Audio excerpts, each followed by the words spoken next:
Yo les mecs, c'est Lucky, j'espère que vous allez bien. Débrief du match de vendredi contre Angers, en espérant que vous allez aimer, apprécier. Et c'est parti les mecs. Donc on parle de ce match qui était important après la claque reçue à Brest. Le 4-0 qui nous a fait très mal. On retombe contre une équipe angevine qui joue au football, qui est vraiment très intéressante cette saison, avec un nouveau coach, un nouveau staff, etc. Et ça joue, c'est plaisant à regarder. Ils ont des joueurs devant techniquement et tout ça, c'est vraiment très bon. Défensivement, ça a pris 6 buts. Donc voilà, c'était une belle équipe, un bon test avant les 4 matchs qui nous restent. Clermont, Paris, Nantes et Nice de tête, il me semble. Enfin voilà, donc il reste quand même 4 très gros matchs et voir un peu où on se dirige pour cette mi-saison. Voilà, donc première mi-temps assez pauvre dans le jeu par rapport à d'habitude. On joue quand même sur des blocs, enfin sur un bloc haut, toujours avec le système préférentiel de Franck Hez. Sauf que en première mi-temps, je sais pas si ça a joué psychologiquement la claque qu'on a pris à Brest, mais je nous ai trouvé beaucoup défensifs. Un Fofana très bas en première mi-temps, qui fait que sur les côtés c'était pareil, on n'était pas super haut, donc limite on jouait parfois à 5 derrière et ça faisait que tactiquement on n'était pas super opérationnel. Mais je conçois donc par rapport à ce que j'ai entendu aussi par rapport à Fofana qui parlait beaucoup en fin de match, il disait qu'ils avaient peur des profondeurs d'Angers parce que devant ça allait très vite avec Fulgini, Bouffal, enfin voilà, devant ça allait vraiment très vite pour du côté de Angers. Donc je pense que psychologiquement ils se sont dit vouloir se rassurer par rapport à Brest où ils ont pris 2 buts assez rapidement. Là c'est vrai qu'on a techniquement on a loupé beaucoup de choses et tactiquement on a été un peu mangé, je trouve, surtout en première mi-temps par rapport à cette belle équipe de Angers qui marque d'ailleurs un superbe but en une touche de balle.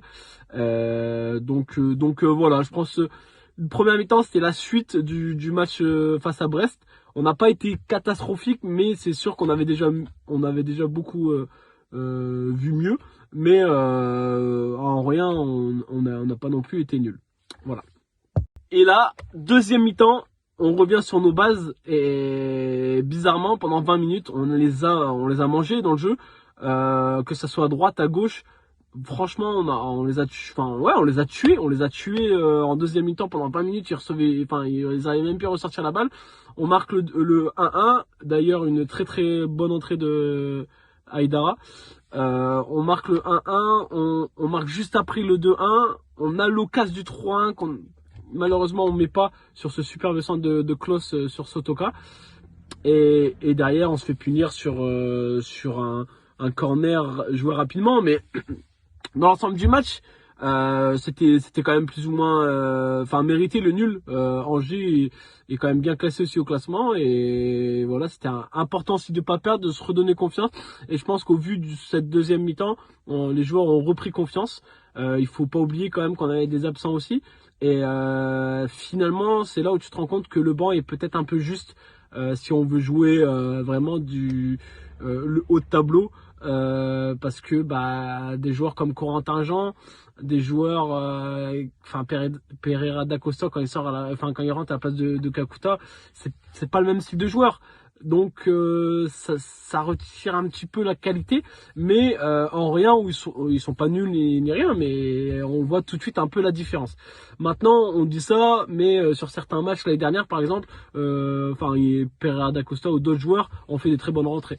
Donc je pense qu'il va falloir se remobiliser et les joueurs ont beaucoup besoin des supporters, et je vais en revenir là maintenant tout de suite. Et là on arrive à la mi-temps, on entend des sifflets. Et là je regarde des commentaires à la mi-temps sur le Racing Club de Lens, sur pas mal de choses en commentaire par rapport au match. Beaucoup de commentaires négatifs, à tailler les joueurs, à tailler l'entraîneur, à tailler les joueurs sur le côté. Ça continue, on revient dans le match, on mène 2-1, je revois des commentaires. Finalement Lens et le Bayern de Munich, fin du match 2-2, on regarde les commentaires. Déjà il y a des sifflets et on regarde les commentaires. Les supporters ils taillent Lens. Beaucoup, une grosse partie quand même, Thaïlande. Oh les gars, oh, on n'est pas le Bayern de Munich. On n'est pas Madrid, on n'est pas Liverpool, on est Lens. Pendant 10 ans, on a joué en Ligue 2. Presque la nationale, on a failli descendre. Et là, on se permet de siffler des joueurs à la mi-temps. Des joueurs qui donnent tout pour Lens. Juste parce qu'ils ont fait une mauvaise première mi-temps. Juste pour ça. Il y a un moment donné, il faut qu'il y ait les supporters. Il y a un moment donné, il faut réfléchir. On ne peut pas se permettre de siffler des joueurs qui, l'année dernière, nous ont fait rêver. Qui, cette année, nous font rêver. Que ce soit le staff, les joueurs, peu importe qui. Mais c'est invraisemblable de siffler des joueurs, même si on perd le match. C'est invraisemblable. Avec tout ce qui nous montre, c'est pas possible. Je suis désolé.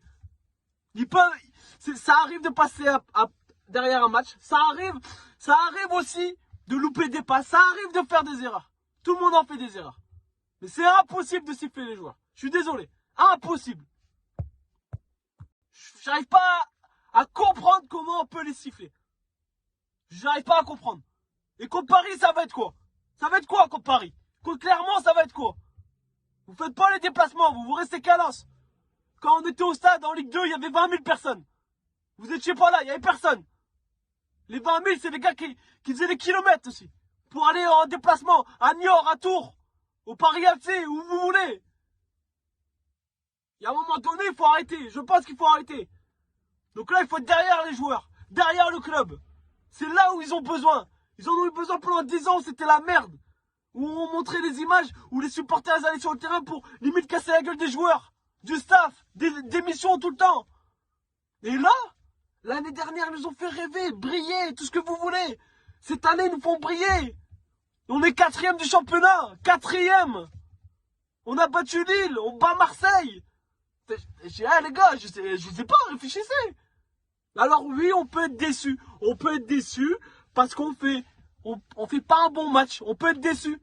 Mais pas de là les siffler. Je suis désolé, pas de là les siffler. Donc respect au capot des Tigers. Respect pour tout ce qu'il a dit dans le stade. D'après ce qui est venu à mes oreilles. Heureusement, et comme d'habitude, on peut les critiquer. Hein. Ils mettent des fumigènes dans les stades. Ils font ce qu'ils veulent. Hein. Mais par contre, eux, ils sont là. Ça fait 15 ans, 10 ans qu'ils sont là. Les gars, ça fait pas 2 ans.